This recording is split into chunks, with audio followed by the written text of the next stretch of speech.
Hey, Friendo, Steve here. Hey, Larson. And welcome back to Going in Raw, the only pro wrestling podcast you need to be listening to.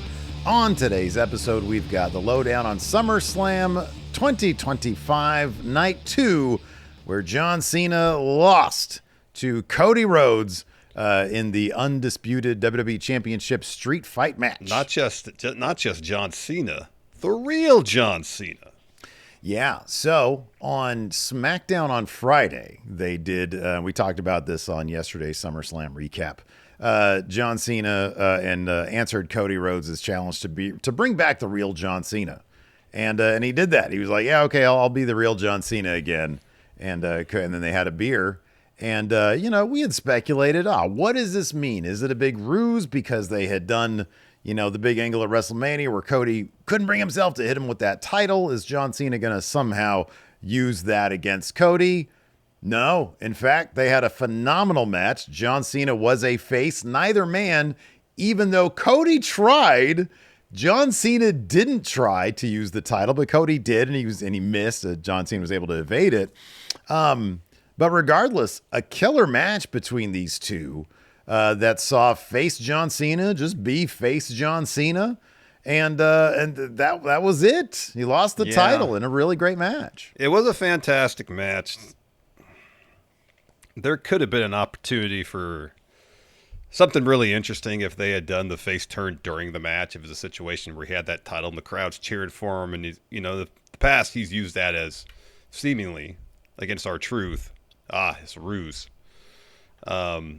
And if instead this time we have a moment where he's like, all right, this just isn't who I am. If it happened during the match and it felt organic during the course of the action, that would have been really interesting.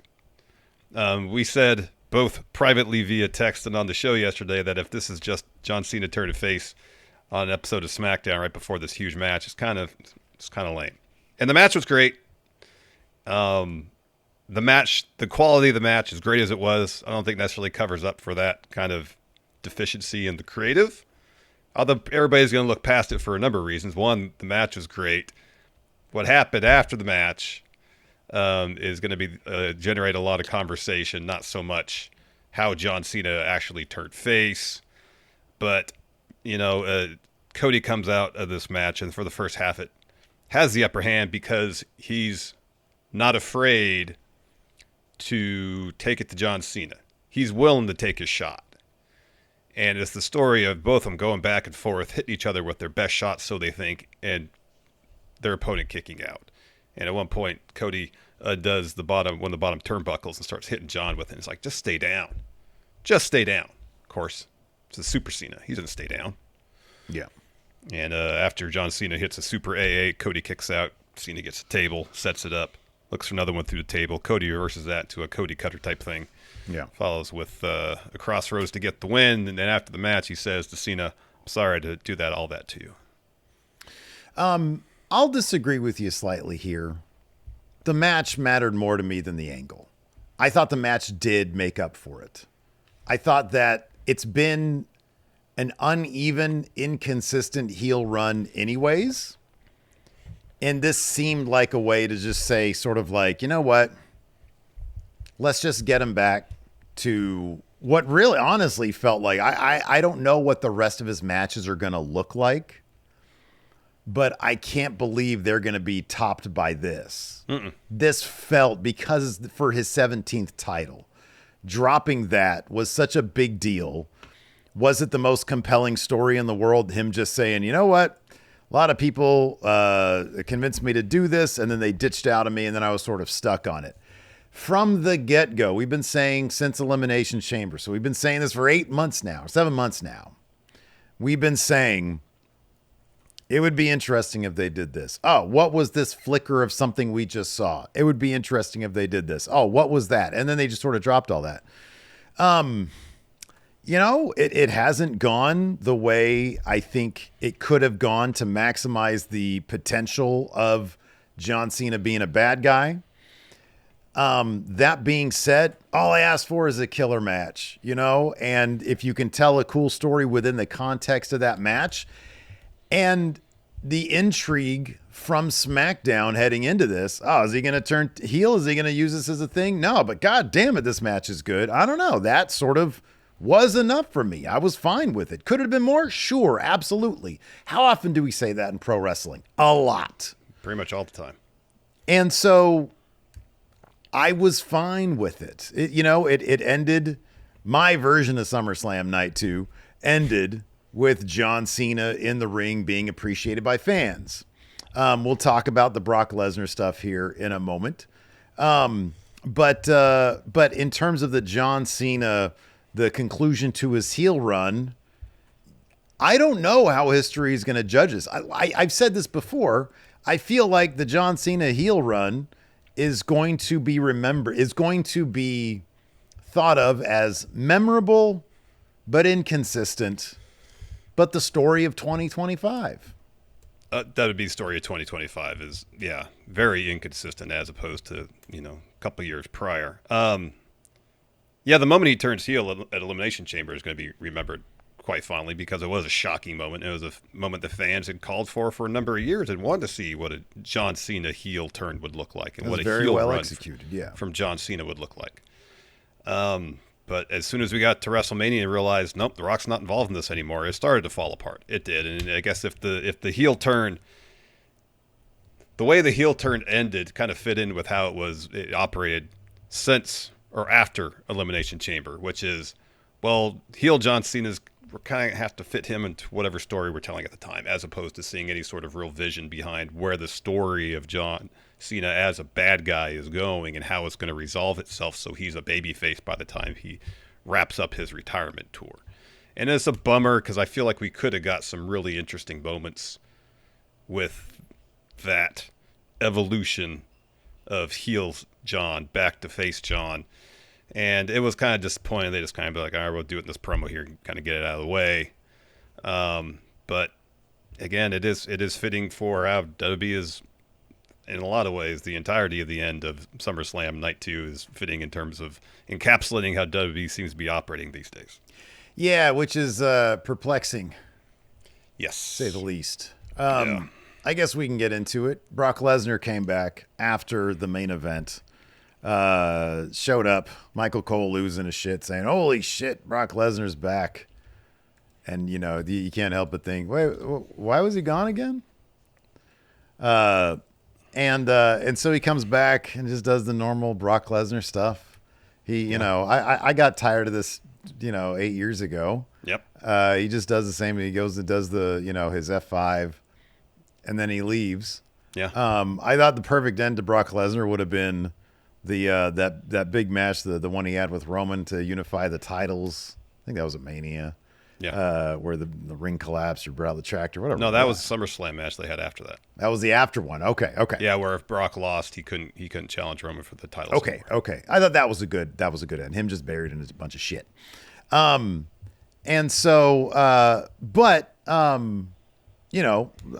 can remind people, of course, why Brock Lesnar's been gone. I've got this article up from February 1st of this year from ESPN. Brett Okamoto wrote this, and he's reporting this. Again, this is back from February. Former WWE employee Janelle Grant has officially identified Brock Lesnar in the federal lawsuit she filed against the company and former executive Vince McMahon in January 2024. In an amended complaint filed in U.S. District Court on Friday, Grant identifies Lesnar as an individual she claims McMahon offered her for sex in 2021. The original complaint referenced a star wrestler in the accusation but did not provide Lesnar's name. He's not listed as a defendant in the lawsuit. In a statement issued by his attorney on Monday, McMahon called the amended complaint a publicity stunt. Grant, who worked in the company's legal and talent departments, has alleged McMahon forced her into a sexual relationship in order to keep her job. She alleged McMahon demanded she create personalized sexual content for Lesnar in July 2021. At a time, McMahon was attempting to keep Lesnar under contract with WWE. She further alleges McMahon flew Lesnar to Connecticut in 2021 for a sexual encounter, which ultimately didn't happen. So that led to him being gone from the company. Yeah. Why they think now, while this lawsuit is still in litigation and names WWE, now is a good time to bring back Brock Lesnar is seemingly just one thing in a string of moves from WWE that they feel, I guess whatever business they think they'll get from this is outweighs the look of it, the public relations aspect of it. I don't think it's a coincidence that they're not doing a media scrum following SummerSlam because Triple H has no idea how to answer questions. We saw this in a media call the other day. Yeah. When he again fumbles all over himself when somebody brought up the lawsuit and the allegations.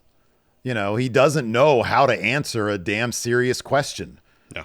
Everything is so tightly scripted with him that when he's on the spot answering a serious question about serious accusations levied against the company in a lawsuit, he just stumbles all over it and ends up looking like an asshole. Yeah.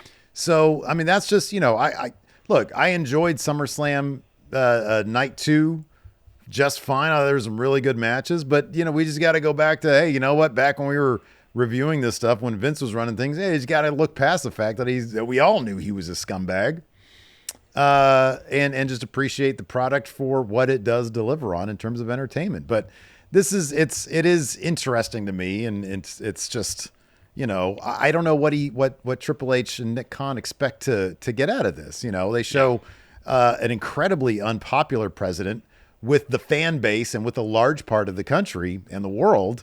And they think it's something, some measure of prestige. Hey, let's show everybody this. And you see the shot of the stadium, everybody's booing the living shit out of the guy. Mm-hmm. So, whether or not this is going to work out for the company remains to be seen. I'll be honest with you, man, even if none of the allegations had come to light, I was done with Brock Lesnar ages ago. I just don't know what more he has to offer. I mean, the other day you and I did talk about, well, Cody, there is no, if Seth and Punk are going to go all the way to Mania, Cody doesn't have a marquee name. And when we went off the air, you said, well, maybe Brock is that guy.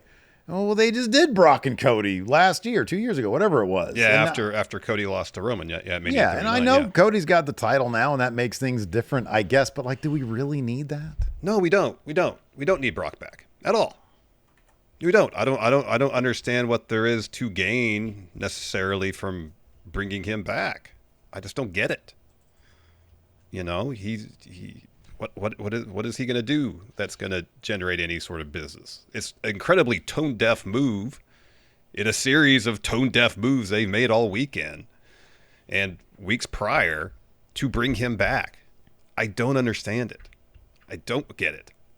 They assume that there's fans are just going to look the other way and they think he's going to be able to generate some money. I mean, the reaction from the crowd there was the initial, oh gosh, it's Brock. But then after he did his business with Cena in the ring and he walks up the ramp, no reaction. Yeah. That stadium was quiet.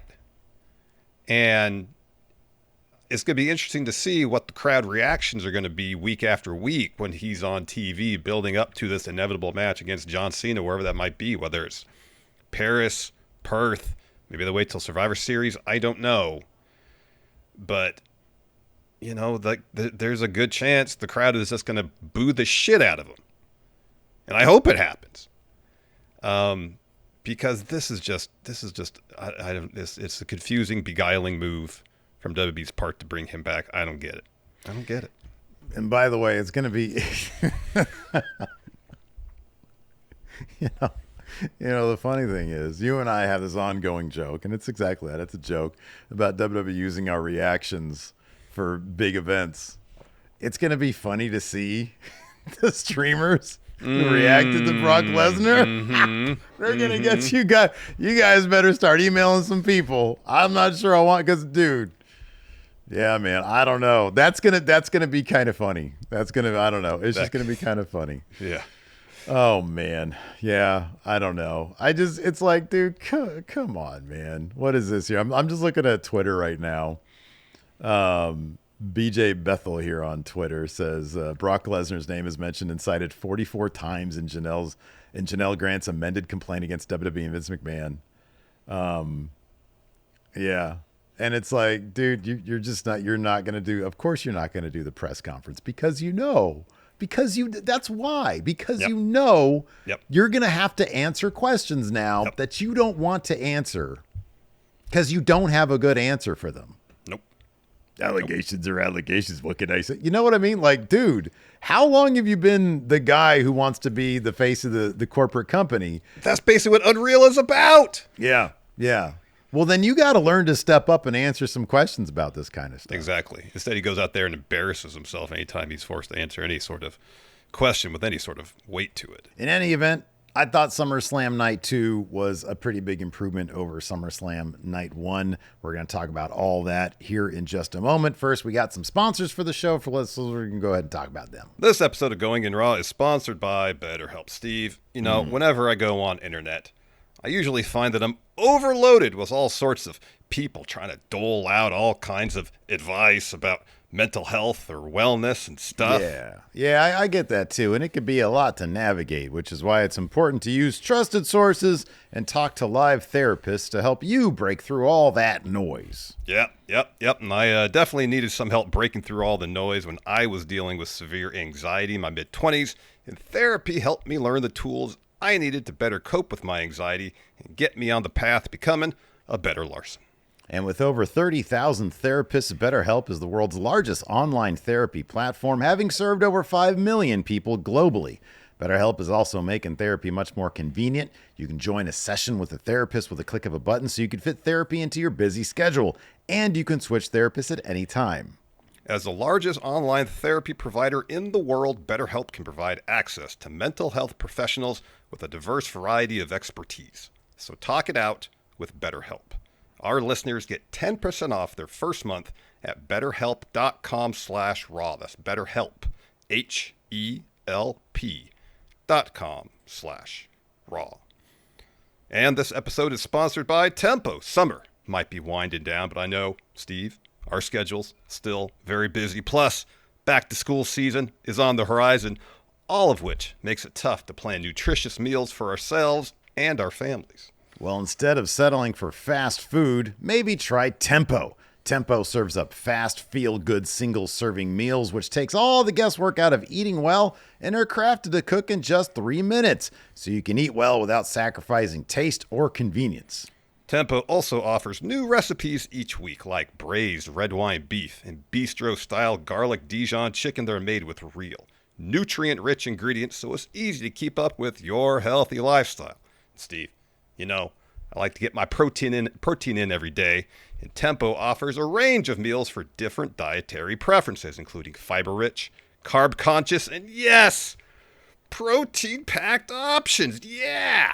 And for a limited time, Tempo is offering our listeners 60% off your first box. Go to tempomeals.com/raw. That's tempomeals.com/raw for 60% off your first box. tempomeals.com/raw. Rules and restrictions may apply. And this episode is sponsored by him, Steve. I know you're looking to become Predictions Challenge champion for the second time and to get that hat that comes with another victory. But let me tell you something here. Okay. You really don't need another hat, honestly. You don't. And I don't say that because I don't want you to win. I say that because I got a prediction of my own. I know what's really going on under the hat, and you need a personalized plan to regrow your hair. Oh, man. Real reason Steve needs a new hat? We're doing this again? Come on, man. Maybe you should consider getting that hat you have over there, that Predictions Win hat, and put it on your bald head to cover up that baldy bald you got going up there, man. Steve, rather than get angry, you should get some Hims. Hims offers convenient access to a range of doctor-trusted, clinically proven prescription hair loss treatment options with ingredients that work in as little as 3 to 6 months. And you have to go out of your way to do it because Hims brings expert care right to you with 100% online access to personalized treatment. Steve, you can literally get trusted treatments right there from that couch right behind you. There's a couch. That couch. So, for simple online access to personalized and affordable care for hair loss, ED, weight loss, and more, visit hims.com/goinginraw. That's hims.com/goinginraw for your free online visit. hims.com/goinginraw. Individual results may vary based on studies of topical and oral minoxidil and finasteride. Prescription required. See website for full details, restrictions, and important safety information. This episode is also sponsored by Brooklyn Bedding. Steve, you know, the older I get, the more I value a good night's sleep. The irony is that with each passing year, I seem to sleep worse and get less of it. And I don't know if that's just part of me getting old or if my mattress and I just aren't suited for each other. Yeah, man. So we recently were looking to get one of our stepkids, my stepson Devin, a new mattress, and we found out about Brooklyn Bedding. Now, what's cool about Brooklyn Bedding's beds is that they know that sleep isn't a one-size-fits-all type deal. That's why they offer mattresses for everybody and for every sleep style. And if you're not sure about what mattress is right for you, just take their sleep quiz, and in 2 minutes, you'll find your ideal mattress. So far, my stepson Devin has been sleeping like a dream on his Brooklyn Bedding Aurora Luxe Cooling mattress. But if he ever changes his mind, Brooklyn Bedding has a 120-day comfort trial, and they'll help return or exchange the mattress with no hassle. So go to brooklynbedding.com and use promo code RAW at checkout to get 30% off site-wide. This offer is not available anywhere else. That's brooklynbedding.com, promo code RAW for 30% off site-wide. Make sure you enter our show name at checkout so they know we sent you. brooklynbedding.com, promo code RAW. All right, so I mentioned it right before before we talked about the sponsors. SummerSlam Night 2. Thought there was one stinker. Oh, yeah. That was the cage match. But other than that, I thought we had a lot of bangers on the card. I mean, I was legitimately super surprised at the Cody Rhodes-John Cena match. What I wasn't surprised about was the other matches on the card being really good because they all had that potential to be really, really good, especially, of course, TLC delivered once again, which was car crash after car crash after car crash. Yeah. So I think, you know, if you line up day one versus day two in terms of the stakes, what was on the line, the actual in-ring action, I thought night two was a lot better than night one. It was, you know, save for the cage match, which was not good. It's interesting that they divided the card in such a way that all the stipulation matches were night two. They didn't try to kind of... So, you know, by the time we got through, especially Becky versus Lyra, which was a pretty darn intense stipulation, you know, no holds barred type situation, I was worried. It's like, wow, they went pretty... they got pretty creative with some of the ways they were using the weapons and such. You know, and you worry about having too many matches like that on the same card. Well, that can lessen the effect of whatever they got planned for the main event, potentially, because it's another stipulation, no holds barred, no DQ type deal. It didn't pan out that way. We had a really fun match between AJ and Dom preceding the main event, which helped a lot in that respect. And then, of course, the cage match was just awful. It was a bummer to see how bad that match was. Because, like I said the other, I think on the our star ratings, which are up now in Friendo Club Wrestling, it seems like for major shows, WWE matches kind of fall in one of two categories. Not exclusively, but for the most part. You have the matches with the high work rate stuff. You know, and this all kind of stems from Unreal, where Triple H is talking about how the main event, Cody versus Cena there, did what it had to do, which was there was one story beat they had to hit. They felt like they hit it effectively. Rest of the match could be whatever, as opposed to, you know, a match that is going to get a high star rating from Dave Meltzer. Yeah, right, yeah. The cage match did neither of those things. Yeah, it didn't advance anything. It just kept the title on Solo. It keeps Jacob Fatu in a feud with Solo and the MFTs. Same with Jimmy, because he showed up during that match. It also, I mean, it's sort of the flip. It actually exposed a lot of negative things here. And it also, you know, they use that damn door, the escape, which now at this point, since Ventura made such a big stink about it, it's like, don't go back to that. I know. Like you're just illustrating why Jesse Ventura was right about that stupid cage door. And it's just, you know, Solo basically fell out of the cage and that's how he won. And the cage was not... It's one of the sillier tropes in pro wrestling. The cage doesn't keep anybody out. No. Cage doesn't really do a good job at, you know, keeping the interference from being a thing. On the opposite, it actually kind of, you know, invites more interference. Well, the thing, too, then, is once the interference gets in the cage, it's much harder to get them out. Yeah, as opposed to a regular silliness. match. And then they had the moonsault spot because Jacob he put his body on the line, and shout out to Tongaloa and to JC Mateo, I think it was, for catching him. But he did the big moonsault off the thing, but it was like after the match. Yeah.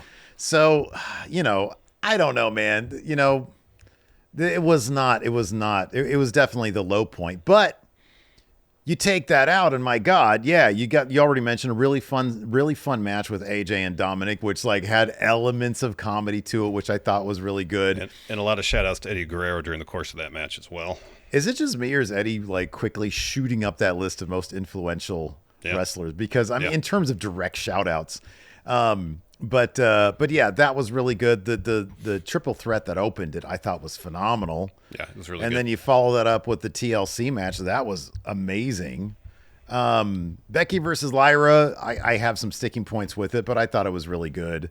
And then that killer main event, it was just a stacked lineup tonight, and they all pretty much delivered except for the cage match.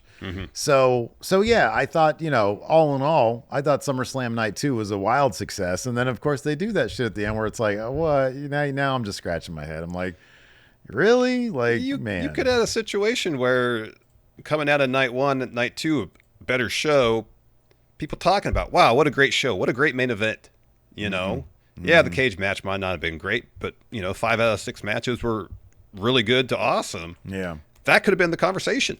Yeah, for the company heading out of SummerSlam, that carries some momentum with it potentially. Yeah. Oh, I know, absolutely. And then now the conversation is, Brock is back. It is. Yeah, it is. I mean, I'm looking up and down Twitter here, and it's just, yeah. And then if that's the conversation, it takes the spotlight completely away from the performers on tonight's show. Because what people should be talking about Cody and Cena. People should be talking about Naomi retaining over Rhea and Io. And it's a bummer that Brock's return is going to dominate the conversation for a while. Yeah. Yeah. It's, again, another reason I just don't get it. I don't get it. Yeah. I mean, I guess it's just, hey, we need somebody to sell tickets, which is the exact same thing that Vince used to use Brock for, is, breaking in case of emergency. Well, they haven't built up any stars for marquee matches with Cody Rhodes. Yep. I talked about like, oh, what's he going to do at WrestleMania? Like, what's he going to do now? Yeah. What's Cody going to do between now and WrestleMania? Oh, he'll probably beat Drew a couple times. Yeah, they'll probably go to the Drew well, which Drew belongs in the main event scene. I'd be down if Drew McIntyre beat Cody Rhodes for the title, and then Cody had it back at WrestleMania, because Drew is part of the company now. Like, he's in the roster now. He deserves that spot now. Oh, he does, 1,000%. Drew is one of my favorite wrestlers in WWE. I'm under no illusions that he's going to beat Cody for that title anytime soon. Yeah, I don't disagree with that, but a protracted feud with Drew with Cody, I would be fine with if they did a protracted thing, which I guess would have to involve Logan Paul at some point. I don't know. Yeah, I guess so, because Drew is now Logan's henchman. But but you're right though. It's like, it's Drew. I guess if they have Gunther change brands, you can have Gunther and Cody, because if Gunther, because Gunther's probably going to be Cena's last guy. That's what we've talked about. That's what's been speculated. Yeah, that's there. what the reporting was. Yeah. He doesn't have to be on Raw or SmackDown for that. He could do that from whatever brand. Yeah. But yeah, the herd is pretty thin when it comes to like, even now for Cody Rhodes, what's going to happen with him? Yeah. Yeah. So, There'll be a lot of revisiting previous feuds. Again, Brock, I guess, tried him out. Hey, you know what? Undertaker's been around lately. HBK, why not? Fuck it, Triple H. They still have to they have to visit the rivalry when Cody destroyed the throne. Yeah, that's true. Yeah. Triple H, there you go. So yeah, I don't know what they're gonna do with all that. I don't know either. I don't know. It's beguiling. It's confusing. It's not beguiling. Who had the best entrance of WrestleMania? I'm sorry, of SummerSlam Night 2. It would have been AJ Styles with the Eddie Guerrero homage. That was but great. Naomi having her dad guitar solo her down to the ring, I thought, man, that gave me some goosebumps, dude. Yeah, that was great. I thought that was the coolest damn thing. And it was great to see. They hit a couple story beats in this triple threat, Io Sky, Rhea Ripley, and Naomi, where once again Rhea Ripley on the precipice of getting that pin on Io Sky. Naomi interrupts it, rolls up, gets the tights, gets the win that way. I thought that was a really great story beat there to hit in that particular match. And yeah, it was a ton of fun. Naomi, this rebrand as a bad guy is working wonders. And you love to see her on this level here, showing everybody what she can do. But yeah, hanging in the ring with Rhea and Io with such great chemistry. I loved this match. I thought it was great. It was a lot of fun. Before the opening bout, that triple threat match you mentioned, of course, the show kicks off. Got Triple H coming out there. Hey, you guys do the same old thing. Are you ready? The same old thing. He does it all the time. It's like, largest SummerSlam in history. All right. Yeah. Are you ready? All right. So anyways. People Rhea like that shit. Look, man, I didn't know it was going to happen. Later on, people like that shit. Now you got to keep that in mind next time he does this shit, though. Yeah, I'll probably forget. So then Rhea makes her way out first, then Io, and then you mentioned Naomi with her dad playing guitar down the ring with her during her entrance. Match kicks off, and yeah, they gave it tons of time. Everybody delivered. Rhea and Io working together at the beginning. So I guess the idea is, we'll get Naomi out of the match more or less, and then we could focus on fighting each other. And as mentioned, the finish, Io's looking for a springboard, but Rhea hits her with a headbutt, and the top rope riptide goes to cover, and Naomi rolls Rhea up to get the win. There's a lot of good stuff in here. A lot of good stuff. Yeah. But yeah, really fun opener. Really good match that really set the tone for the most part for the rest of the show. Good stuff. Yeah. After that, after Naomi got the win there, we see my dude, Bully Ray, in the crowd with Devon and the Hardy Boys, because we've got TLC up next. That was pretty neat to see the Hardy Boys in the crowd. Yeah. Let's say it's not neat to see the Dudley Boys, but, especially of late, Bubba's kind of become a regular part of WWE programming between LFGs on NXT fairly often. I love to see it. But the Hardys haven't been on main roster TV in a while. I know they had that one match at NXT since they started the TNA partnership, but it's good to see them back. Well, there's like a third team they used to do battle with. Yeah. Where are those guys? What happened? I don't know. They decided to do some planking. Yeah, they did. Yeah.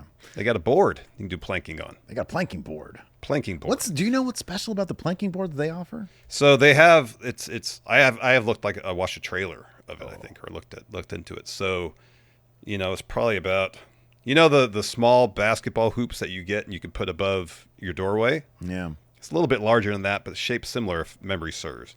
And it's got holes in there that you can put pegs. Ah, okay. So you can do various planking. You can do on your elbows, like maybe there's handles too, so you can kind of do that. Arms extended. Thing, yeah. You can do various side planks. Yeah. Okay. I looked into it, but I can't stand planking, so I didn't look any further. I don't like doing planks for abs. It's crazy if they say, what is it like?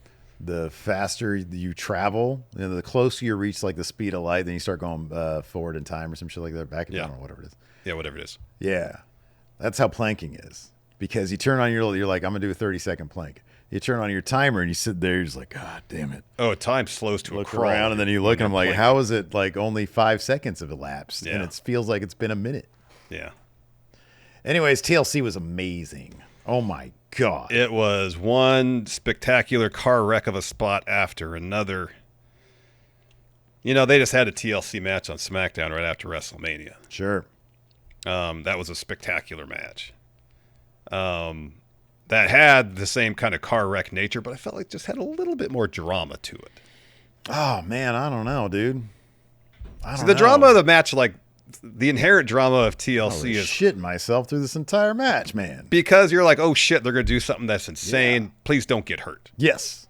That's the level of drama that's inherent in the TLC match. I thought the one they had on SmackDown, it was like there was good storytelling happening. Yeah, this too. As in, like, oh my God, is Candice LeRae really gonna meet her end? That's what I described ladder? Earlier. Was like, oh my gosh, please don't get hurt. Yeah, but it's also like the story of it is like, oh my God, what happens if she gets hurt? I'll be really sad. Yeah. Well, yeah. Oh man, I don't know. So you thought that last one was meteor? Yeah, I thought the one they had to SmackDown. This was great. I'm not That's gonna amazing. I'm not gonna talk crap about this one, but I thought the one on SmackDown just felt like it felt like because they didn't get on the Mania card that everybody in that TLC match went out there was like, all right, we're gonna prove that we should have been on the Mania card. So you're saying they were lazy at this one? No, that's not what I'm They were saying. like, we're where we want to. Larson says, "quote You think this is?" They're like, "This is where we want to be." This is why I can't state an opinion, because whenever I state opinion, it gets misconstrued by you, and then of course everybody else in the comments picks it up. Like, Okay, oh, you can't. CM Hold on Punk, a second. No, Larson doesn't like CM Punk because I'm critical of one of his. I did the Punk. No. I did not say anything about you being critical of Punk until after the comments, because I thought the comments were hilarious. Because I knew as soon as you laid into it, I was like, here comes the Punk derangement syndrome crowd. I knew, and I didn't say a word about that. I just disagreed with you, and that's it. But no. So that's just, I'm just joshing you, man. I get it. I think they're both phenomenal matches. Yes. I to be honest with you, I have no idea which one I think is better or worse. This was fucking awesome. People doing crazy ass shit. The last one was awesome. People doing crazy ass shit. I loved it. I think like the last one, it was like, oh man, this should have been like, that was the thing. Oh, this should have been at WrestleMania, because it kind of came out of nowhere. And then this one is a follow-up, which is going to, lofty expectations. But regardless, it was awesome. And They're played both out spectacular. It played out the way I figured it would be. The slow guys climb and get the titles after Oh, the I crazy told you. guys do the crazy shit. I told you Joe Gacy was going to take a couple crazy bumps, and it seemed like every bump, at least early in the match, they had planned for him, didn't go right. Yeah, right. Yeah. He's supposed to get thrown to a ladder, He and just missed like it. skimmed off the edge, and they had to redo the spot. There was a table spot where he didn't land through the table like in a He way that it overshot broke it a little bit. cleanly, and he kind of slid off it a little bit as it broke. Yeah. Yeah, no, it was crazy. No, this match was fucking awesome, man. I love this a lot. So, I mean, dude, this is one of those things. We even got the Andrade sunset flip powerbomb over the ladder. That's a necessary thing when Andrade's in a ladder match. I loved also that, given, a bunch of these dudes are smooth, like Fraxium, for example, two of the fastest guys in the company, and they play with the concept of speed here. Those guys just zoomed up the ladder. Yeah, I thought this was all really, really good stuff. It's just one of those things you got to go out of your way to watch. If any of the matches on this thing, you just want to watch something that's just have you on the edge of your seat, this is the one. So I'd suggest checking it out. Yeah. So, of course, Eric Rowan got involved during one point. And then towards the end, Bo Dallas, Uncle Howdy, gets in the ring. And he starts climbing the ladder, try to get the tag titles. And that's when Andrade hits the sunset flip powerbomb on him off the ladder onto another one. Phoenix climbs up, starts grabbing the belts. But then Loomis and Gacy hit him with chairs. We get their finisher on Phoenix. Andrade sent out of the ring. And then Joe Gacy climbs the ladder as Loomis more or less tries to make sure no one gets in the way. Gacy gets the belts. They retain. Wyatt Six as tag champions. Continues on. That's right, man. After that, we had the Women's Intercontinental Championship match. Actually, I want to bring this up before we talk about this awesome Intercontinental Championship match. Becky Lynch versus Lyra Valkyria. Of course, we've got a couple announcements to make. Number one, do you have in front of you the predictions form? I do. Looks like I can tell Punk's. Oh, here we go. L Love Sponge is in the lead. Is that correct? With 48 Yes. points. I'm That's talking, what I of got course, about the big predictions challenge going on right now for the month of August. Still a lot of time left to make up ground, though, and maybe even, given that we've got definitely Forbidden Door and Paris. Yeah. Maybe Cody Miles suggested maybe we're going to do Triple Mania as well, which is the middle of the month. It's like 2 weeks. Yeah. So there's a lot of points out there. If you want to get in on the predictions challenge, still a lot of I can't say mathematically that you coming into this with 0 points have a chance to win. But if everybody lays a dud and you get creative with your shit, if you pay attention to AAA, yeah, maybe you could. I don't know. But at the least, what can they do? Put us all on notice. Everyone on notice. Put us all on notice. Yeah. So the way to get involved in the Big Blue Predictions Challenge and also get access to not just our old bonus episodes, but tomorrow, Larson and I are going to be recording our first new bonus episode in a year or two. It's been a while. It's been a while. We're going to be doing that. So we're bringing back monthly bonus podcasts. If you're a channel member or a patron at patreon.com/Stephen Larson. So either click join right here, youtube.com/Stephen Larson, or go to patreon.com/Steve and Larson, and click on the $5 a month tier there. That gets you access to all that stuff. So either way you do it. It's not both. It's either or. Either one. Or. You don't do both. Gets you access to that. So be sure to check that stuff out as well. Also, we've got merchandise at friendoshop.com. You can still use the promo code Friendo2024 here at Going in Raw, which, by the way, yes, it's been decided. We did a lot of negotiations between us, our various backers, our investors, some of these shady figures that bankroll our company here, I've heard it's Riyadh season, Larson. I'm joking. That's a joke. But in any event, yeah, a lot of negotiations. Back to the old name, Going in Raw. I missed saying Going in Raw. Same. At this point, Larson, we're too old to rebrand. Yeah. We can't change the name now. No. And I'm sorry, I was cracking way too many jokes about Cody Rhodes and a circle jerk and Sami Zayn and his pipe during the watch along today.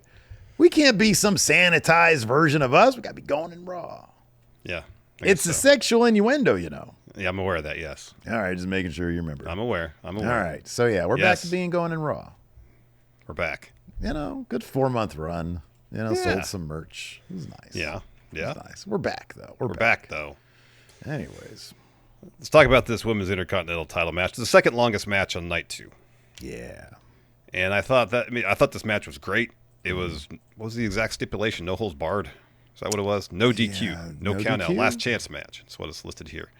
And they tried to do some really inventive, creative things during the course of this match. Some of them worked, I thought, pretty well. Some of them, maybe not so much. So I give them credit for the ambition of this match, because this match, in a lot of ways, was really ambitious with some of the stuff they tried to do here. I was thinking maybe if it was a little bit shorter. It went on quite a ways. Eventually, Bayley makes her way out. She accidentally costs Lyra the match. And that was kind of the question is, well, we kind of knew she was going to get involved. Would she directly or indirectly kind of decide the finish? Mm-hmm, It turns out it was indirectly. So it seems like Lyra, now she can't challenge Becky for the Intercontinental title anymore. She can be feuding full on with Bayley for a while. Nothing about what happened tonight seemed to indicate that Bayley was in any way interested in forming any sort of alliance with Becky. No. At this point.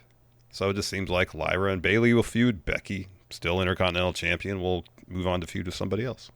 Yeah, unless they, say, oh, tonight was a big swerve to get us on the same page, which would be weird. Why would you need that? It's a no-holds-barred match. You don't need that. Mm-hmm. But, I thought the match was good. I mentioned this about 5-6 minutes into the match, I think. Their wrestling chemistry is so off the charts good. We've seen multiple matches where it's just fantastic. God damn it, this is good. I kind of feel like the street fight, no holds barred, no DQ, whatever it is, did them a bit of a disservice. They were getting creative, and I'll never fault somebody for getting creative. But sometimes when you have to be creative in a match that is supposed to be super violent, it exposes the nature of the match a little bit. And I think that did this for me.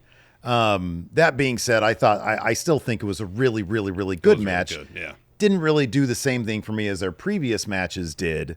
But there was there was a bunch of cool shit, but then the visual of Becky Lynch, doing the wire tie to, on Lyra, I thought was great. And then it came out in full sight of the camera and she slipped it back in. It's I know it's a performance, but you take me out of the performance when you do that, kind of like a boom mic falls into frame, It's oh, I'm now taken out of it. And so you have to be really careful with matches like these, because anything like that will just sort of be you're sort of exposing it. Well, it's not just that moment, which is, it happens. Wrestling is live, entertainment event, things happen, like that. And then we're at the point where Lyra's supposed to get the zip tie off, like she's trying to. It was great at first because at first she's like goes ringside and tries to cut it with the edge of the ring steps, which I thought was a nice touch. And later on, she gets a fire extinguisher, and on the handle, she's trying to break it, and she's having a hard time doing it. And so she disappears under the ring, comes back out, and she's freed. Yeah. So when she goes in the ring, she takes the fire extinguisher with her. We know there's somebody under the ring all the time. Yeah, right. In these shows, yeah. So there's probably someone down there in the event that she was having a hard time, getting the zip tie off. That would help her with that. Yeah. Yeah, it's when they just kept to straight up wrestling, goddamn, it was good. Not to say this was bad. They just raised such a high bar for themselves. Maybe they should have done as a submission match. Yeah, that'd be cool. Becky Lynch got new music as well. Yeah. And it goes to show when you go outside Def Rebel, hey, you can come up with some really cool shit because I thought this fit Becky really well. I don't know the story behind it. I know there's a band name and everything. But The Wonder Years. Okay, there you go. Well, that's actually a TV show. But that's the name of the band too. Oh. I don't believe Fred Savage is in the band though. Is it based on the show? Is Jason I don't know. Literally the first time I've heard of this band was 2 days ago when I heard Becky was getting new music. Hey, I thought they did a killer job with it. Yeah. Whether this was made for her or already in the can, I don't know. But this was really good, and I feel like they really need to be doing more of this, Agreed. You got all the money in the world. Don't spend it on Brock Lesnar. Spend it on bands to make cool shit. Yes. So let's fast forward to when Bayley appears. Becky was about to lay into Lyra with the tire iron. A crowbar, yeah. Yeah. So she's sent up to blast Lyra, because before that she wrapped the chair around Lyra and was slamming her into the ring post and then set it up in the front of the announce table and stomped on the back of the chair while it's still around Lyra. So Lyra's just laying on the ground. She's out of it.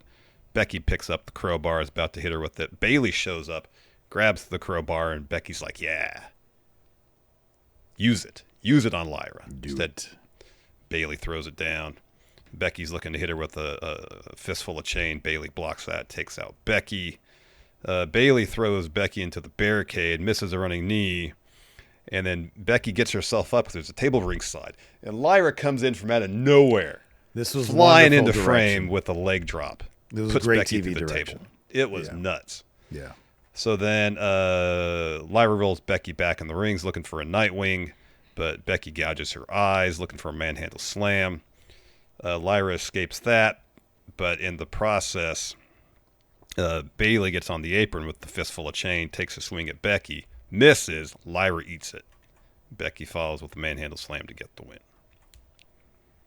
Kind of really want a Bayley-Becky alliance. Oh, that'd be so much fun. It would be fun, but not going to get it. Not likely anytime soon. It's all good, but I kind of want it. Oh, man. So, after that, we had U.S. Championship on the line in a steel cage. Jacob Fatu, should he have kept the werewolf mask on? Because he came out wearing a werewolf mask. Maybe he should have kept on the King's gear he had at the beginning of the show when they King's sweater backstage. Yeah, that could have been cool. All that would have been cooler than this actual match. Not much to speak about here. Just kind of boils down to your standard by the end. Solo trying to get out. MFT's distracting Fatu by beating up on Jim Uso because he showed up to help out with the MFTs. And then in the end, so Fatu hit a bunch of... so Fatu got hit with a spike out of nowhere because he was like... He dragged Solo in. Ringside while MFTs were beating up Jimmy Uso. Well, yeah. Solo was crawling to the door, and Fatu dragged him in, and then he yelled at the ref, and he said, "Close the door because it's all gas and no goddamn brakes." So then he turns around and he just eats a spike because Solo had gotten up by then. So he covers, but Fatu kicks out at 2. Solo starts to climb up the cage. Fatu's back up. He grabs Solo. Fatu drags him over, headbutts him a few times. Solo drops down. Fatu kicks out at JC and Tonga Loa on the cage. Tala Tonga goes to handcuff Fatu. So Solo crawls to the door. JC opens it up. Fatu just rips the handcuffs off, drags Solo back. JC gets the door booted into his face. Solo tries to scramble out. Fatu drags him back inside. Talatonga smashes the door into Fatu's face. Also hits, logically anyways, even though he didn't really sell it that much, he hits Solo's head also. Yeah. But then I guess that caused Solo to then just sort of fall out of the cage. And falling out of the cage, as opposed to Damian Priest. Let me ask you this. What was worse? When you just, you beat up, you don't really win anything, but you end up falling out of the cage, and so you win. Or Damian Priest taking care of business in the ring and strolling out like he's out for a day in the park. What's worse? I mean, in terms of how you view the winner, it's falling out of the cage, man. I agree. But that's kind of the point of Solo, you know, that he falls into victory. Yeah. Yeah. Yeah, he can't really do anything without the help of the MFTs. That's kind of his thing. Yeah. So anyways, Talataga's checking on Solo, and then JC is told, go attack Jacob. So Jimmy gets in there, hits super kick on JC, he gets driven into the cage. Jimmy puts him in and closes the door. At this point, Tongaloa and JC are in the ring. So then Fatu takes them out. He goes up looking for the standard moonsault, and he looks up and is like, nah, I'm gonna do the moonsault off the top, you know what I mean? Yeah. So then he goes up there, he hits it, gets his heat back after taking that L. Yeah. I mean, I would ask you, because I usually like this as a starting point for a conversation, a little mini aside here. What's next for Jacob Fatu? But Larson, I think we all know the answer to that. More Solo, more MFTs. Without a doubt. Yeah, to me. Without a doubt. I'm going to keep it 100. He's going to feud with them until he does get that title back. He's going to fit in. Get in where he fits in. He's going to get in where he fits in, which is with another feud of Solo Sikoa. You got that right. After that, we had a really fun match for the Intercontinental Championship. Dom Mysterio defending against AJ Styles. AJ trying to play some mind games. Yeah. Comes out in the lowrider with the sun. He's got some Eddie-inspired gear. He's got a shirt that says Styles Heat. Yeah. And he's got pants reminiscent of what Eddie used to wear. Yeah, this was a really nice change for AJ. We mentioned this during the stream as well, dude. You know, we've heard recently that AJ signed a 1-year extension with WWE. Maybe it's a, hey, let's see how I feel, you know, at the end of this year, and then maybe we'll do another. Regardless, he seems to be having a lot of fun right now, specifically with this Dom Mysterio thing. And it would be awesome, and I think really deserving of AJ, for him to get a proper retirement tour. Mm-hmm. And I wonder if he's going to get that. And if not, I'm just sort of appreciating, because even commentary is saying, yeah, AJ said this might be his last SummerSlam. Mm-hmm. Regardless, I think they could do a killer year with AJ Styles. I mean, I know he's not, in terms of like, you know, the name AJ Styles isn't the name of a John Cena, but I think that he could be used in a major way for one last run. Oh, yeah. In some way, shape, or form. And I'd love to see that for him. Most definitely. Yeah, AJ seems to be really having a good time with this particular story, this particular feud, because half the time this match was a comedy match. Yeah, it was. It seemed like AJ was moving better than he had in a while. Mm-hmm. Like there was a pep in his step. He was moving fast. And so they down towards the finish, they try to do the Eddie spot where Dom takes the turnbuckle cover off the top turnbuckle, goes and gets the chair rather than hitting AJ with it, hits the mat with it, throws it at AJ, he bumps. Mm-hmm. Ref doesn't turn around, though. So what AJ does, he opens up the chair, puts it around his neck, he bumps then, too. So then the ref turns around, but he can't make heads or tails out of what happened there. They both bump. They're both sounding like they got hit. They both get up because the ref, he starts pointing at Dom like, you must have done this to him. And then Eddie's like, no, he hit me. And AJ's like, he hit me. They're like two little kids. Yeah. This match was full of references to Eddie Guerrero, including the finish. So during the match, AJ gets a calf crusher on Dom. So Dom's kind of selling leg. At one point during the match, he unzips his boot. And so later on, when AJ tries to get the calf crusher on again, whenever he yanks back to get that extra torque, the boot comes off. Mm-hmm. So that allows Dom an opportunity to escape. AJ nearly hits the ref, and so he puts on the brakes. And while the ref has his back turned, Dom picks up the boot and smacks AJ in the head with it, follows with his frog splash to get the win. Yep. Yeah. No, it was a thoroughly entertaining match. Yeah. In terms of a match doing what it set out to do, and actually being a quality, fun match, this one delivered. Absolutely, 1,000%. Yeah. And that brings us to our main event. Cody's entrance was preceded by a Dusty quote. And so he comes up, got Cody Vader back. He had his skull helmet type deal, but this time it was gold and silver. It was a marked improvement over previous skull helmets. And then John Cena makes his entrance, and at first it's just his name and Impact, but then you get the full, bright, colorful Tron that were used for the real John Cena. The real John Cena. So but what do we know about the real John Cena, Larson? Kicks out of everything. Used to. Well, I was going to say he loses a lot of matches over the past. Oh, yeah, the last few years, yeah. So I guess if this was all just a gambit on Cody's part to convince Cena to go back to being babyface John Cena, knowing full well this was a guaranteed W. Yeah. A brilliant move by Cody Rhodes. He's like, hey, heel John Cena, this guy he's been on a winning streak for like 4 months now. I don't want that guy. I want the guy that, that sucked. I want that guy. And that's what he got. But goddamn, this match was, I think it was like 37 minutes, 45 seconds. 37 minutes, 45 seconds. Goddamn. And, this match, whatever creative shortcomings may have preceded, the match itself did deliver. Yeah. The way Cena carried himself after the match, the way the crowd responded, I just wonder if there's a sense that, Cena might be involved in other matches, obviously, but this is the one I think he wants people to remember from his last run. This is the match that's going to be important to him, I think, for his last run. I got that feeling too.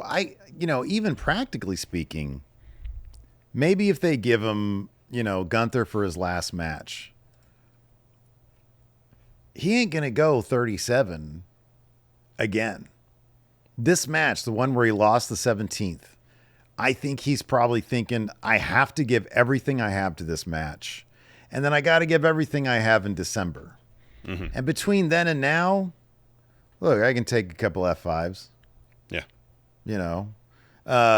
He can, if it's Brock, and then, honestly, it might just be Brock and then Gunther. Yeah. That could be the situation right there. I imagine he's going to lose to Brock the first match, beat him the second match, and then... Oh, you think they're going to do two of these things? I wouldn't be surprised. Yeah, maybe. That could be. And then whatever his last match is going to be. Mm-hmm. That may be. That'd be my guess. That could be. As mentioned at the beginning of the show, this is a situation where, especially early, Cody, he wasn't going to flinch. Early on, at least. And so he was dominating the early part. Eventually, tables turn, and it's a back and forth where, again, as I mentioned earlier, they're throwing their best shot at each other. Mm-hmm, yeah. And it's not enough to keep the other person down. Mm-hmm. So at one point, Cody does... Oh, I mentioned all this at the beginning of the show, so I don't know how much more we need to get into it. Let's go to the finish. So Cena grabs the table, puts it in the ring, sets it up, looking for a second Super AA. This one through the table. Cody fights out of that. Hits the top rope, Cody cutter. Follows with crossroads. Get the win. Mention what happened after the match. Cody crying, John's whispering something to him. Cody saying, sorry to put you through all that. And then Brock comes out. Yep. And after that happens, he gives Cena like an F5. He leaves, and then Cena continues to soak in the adulation from the crowd. Yeah, he tells the truck, cut my music, because they started playing his music because he just wanted to soak it in. Yeah. It'd be ideal. It'd be hilarious. And I don't think it's going to happen because they have no self-awareness. But be kind of wild if, like, Brock sort of just pulls a Aleister Black from before he went to AEW. Came out, gave him an F5, leaves, and the backlash is so severe that he just doesn't show up again. That would be hilarious. I'm not that optimistic, though. No, I'm not optimistic that's going to pan out whatsoever. So yeah, what are we going to talk about in our bonus episode tomorrow? I mean, any topic it used to be was our non-wrestling focused show, but now I think there's a good reason to break that previous rule and say, hey, let's talk about wrestling. So for the people out there who might be interested, bonus content, whatever, we actually did I think I want to say it's like 24 episodes of Friendo Cast, which was non-wrestling. And it's everything. Honestly, it's basically 24 hours Yeah. of Larson and I talking about everything under the sun as it relates to just us, our life experience, music, movies.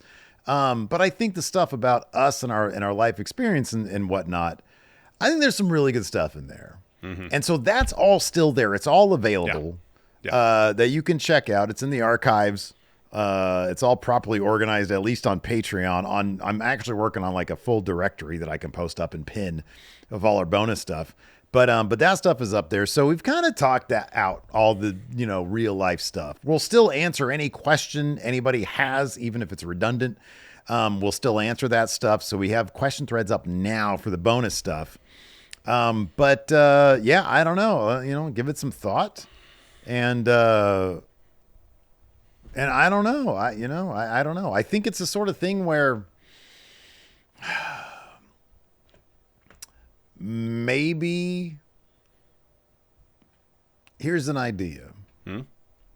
Given that I think a lot of people